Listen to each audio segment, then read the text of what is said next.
Hello, guys. Welcome back to the Laker family, where the Lakers lost an upset game against the Memphis Grizzlies, 108-95. Um, I don't even know what to say at this point, man. I'm at a loss of words. I'm truly at a loss of words, man. I'm trying to formulate some type of picture for y'all tonight because I don't even know what I'm watching. I don't even know what I'm watching at this point. Um, It's sad, man. It's sad. Um, to lose like this to a Memphis Grizzlies team that doesn't even have Ja Morant. Um, Dylan Brooks did not play in this game.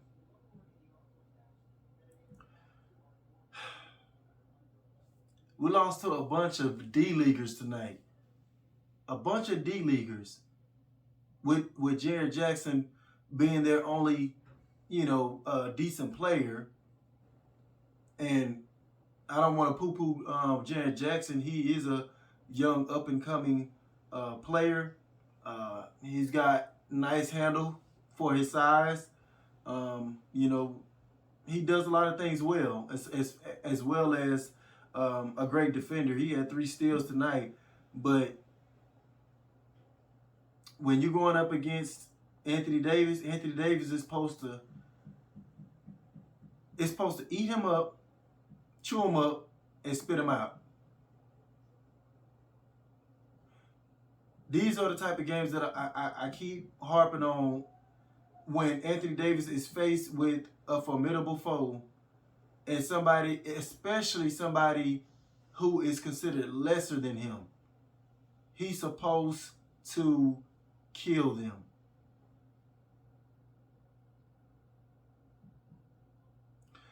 And it's not happening. It's not happening, man.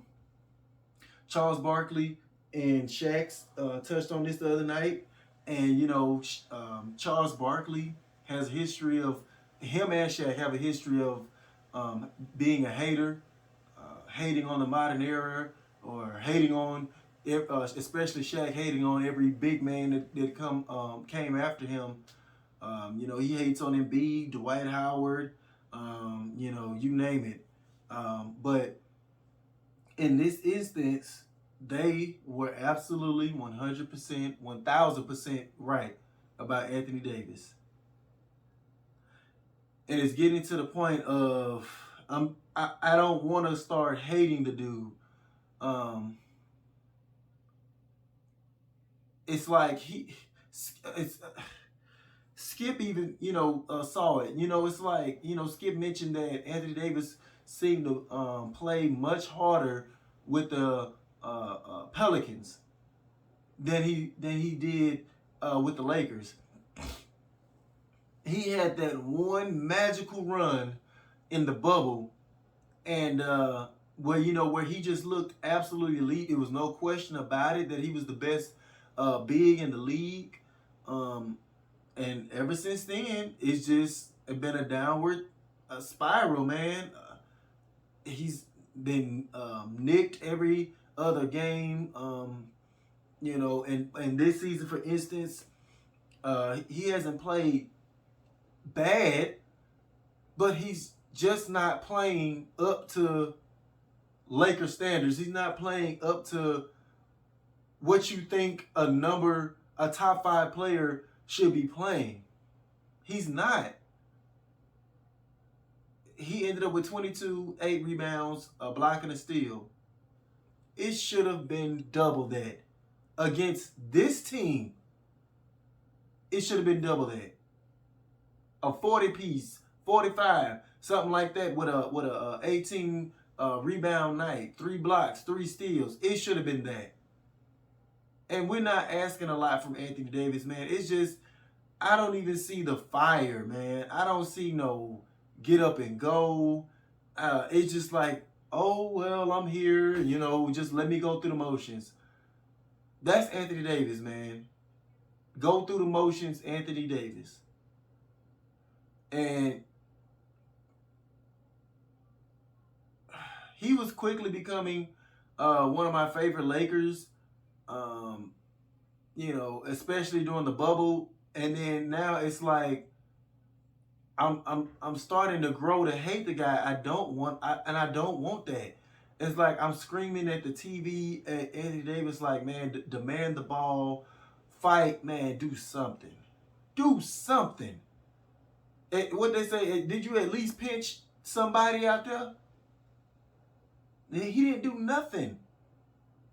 And LeBron James should not. He's at the stage now where we cannot try to put everything on LeBron's shoulders. Can you still critique LeBron? Yes, but he should not. About to be 37 years old. He should not be judged as he has in the past. As far as he's supposed to be the one carrying the load. If the Lakers lose, everything falls on LeBron's shoulders. No, not at 37. Not anymore. This was supposed to be the year of LeBron passing the torch to Anthony Davis. And it just has not been the case. LeBron ended up with 20 points, 11 assists, 10 rebounds. He got a triple-double. It just hurt us a little bit with the 5 turnovers. We were terrible as a team with 22 turnovers. And I did not like the first half because we shouldn't have never been down to begin with. We cut it down to like maybe 7 points before the half, and I'm thinking to myself, I'm disappointed at this outcome, but if we come out, lock up, and have one of those third quarters like we did against the Celtics, we can still just, get back in this game and finish them off. We did okay the first half of the third quarter, and then the wheels just fell off. The bottom fell out. Like Malik Monk coming down, turning the ball over. Westbrook turning the ball over. Anthony Davis not demanding the ball. He's getting his shot blocked 2 or 3 times in the same possession.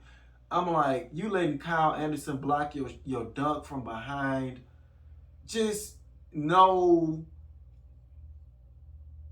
I'm like, if this was Giannis, these guys wouldn't even attempt. Like Shannon and Skip was saying earlier, guys would not even attempt to jump in front of Giannis, especially a shorter guys, Kyle Anderson size. They wouldn't even attempt to jump at a Giannis a dunk. And it's supposed to be the same thing with Anthony Davis. But he's getting his shot stuffed at the rim, dunks stuffed at the rim. It's just, I could do nothing but just hold my head down and just in disbelief at what I was seeing. And we had plenty of opportunities to steal this game, but we just went on that dry spell because of dumb mistake after dumb mistake. We didn't get anything from the bench. We went on that little dry spell there halfway through the third quarter, and that's all the momentum that the Grizzlies needed to take this game on. I mean, take this game and not relinquish it. There's no imposing no type of will. LeBron wasn't able to impose his will. Anthony Davis wasn't able to impose his will. Westbrook only had 9 points tonight. He was basically a non-factor. I'm not going to kill him because when he was playing like a warrior these past couple of weeks, those were our time. That was our chances to rack up wins when Westbrook was playing great ball. So I don't want to hear anybody coming after Westbrook blaming this on him tonight. I saw a little post. The first picture I see when I open up ESPN on the NBA page, it shows, can LeBron and Russell Westbrook ever get this thing together well enough to start winning? No. It's time out for putting blame or emphasis on LeBron and Russell Westbrook. It's Anthony freaking Davis, the $1 million man that we brought over. Of course, he's worth more than $1 million, but you know, the guy that we spent all these bucks on, the guy that we pushed all our chips in for, that a lot of Laker Nation was ready to cash in all our chips and our our, uh, our young potential for. It's not paying off right now. It's not. I'm looking at Brandon Ingram over there, you know, just completely frustrated with his situation. I feel sad for the kid over there, but that's somebody that could have still been here. Lonzo Ball. You look what he's doing, revitalizing the Chicago Bulls over there. Kyle Kuzma, he's playing. He's playing well enough over there with the Wizards, and look at their record. Although I was one of the ones on the bandwagon of finally getting Kyle Kuzma out of here, but still though, what I'm saying is we pushed in. Kyle Kuzma wasn't involved in that Davis trade, but we pushed in all of our chips for Davis, and we need to see a return. We need to see a return. Point blank. We got the one chip. That's fine and cool, but we need at least two more to justify that trade, because we gave up a lot, plus future picks and all that and whatnot. We gave up a lot. And I'm pretty sure we didn't give up all of that just to win one chip.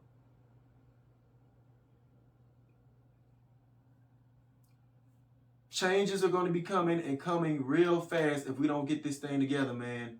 And that's why I did not get too high on that Celtics win, because I noticed who we are. We are what our record is, 13-13. We're high, low, high, low. You never know what you're going to get.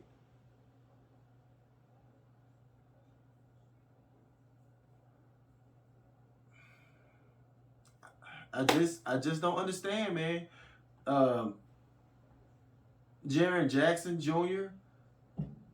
put up 25, 3 steals, 5 boards. Just owning us, man. Some guy named Bane, a guy named after a Batman character, came in and dropped 23 points, 3 assists, 2 steals, and a block. Made 5 threes on us. It's ridiculous, man. It's ridiculous.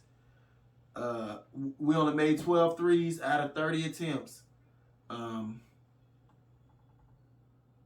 They beat us on the boards, 47-45. They got 14 offensive rebounds. We only got 7 offensive rebounds. That is a recipe. And they only had 11 turnovers to our 22. Yep, that's going to get you beat every time, especially on the road. Especially on the road.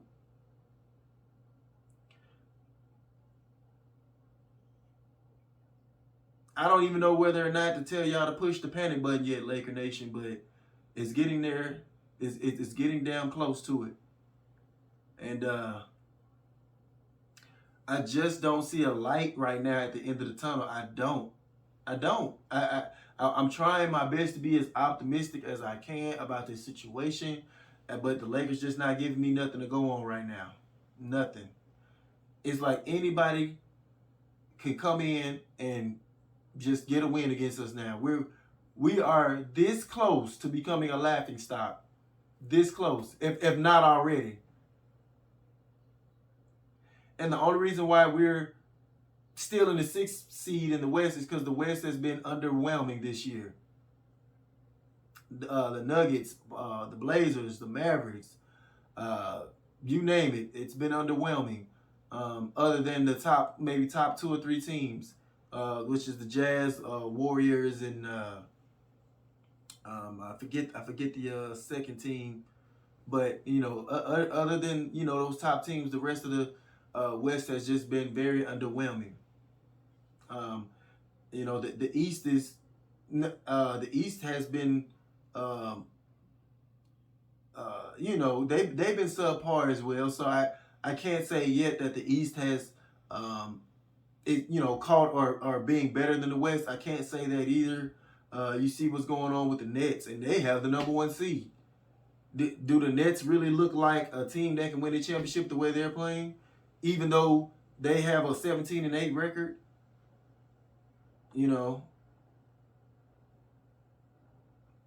their sixth spot team is the Cleveland Cavaliers at 14-12. So, that's not a lot to sneeze at over there in the East, but you know, it's not. It's not looking good for us, man. It's not looking good. If this was any other year, we would be sitting at the bottom of the Western Conference. That's all. At least we have that on our side this year, is that the other teams around us are stinking it up just as well. We getting every opportunity to climb out of this hole, and we're not taking advantage.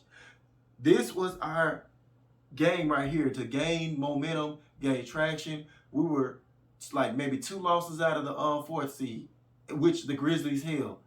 All we had to do was beat this game or win this game, and we would have been right there neck and neck with the Grizzlies for their #4 spot, and we would have owned the tiebreaker. No. They beat us earlier in the year as well. I think that's when Ja Morant dropped like 40 points on us.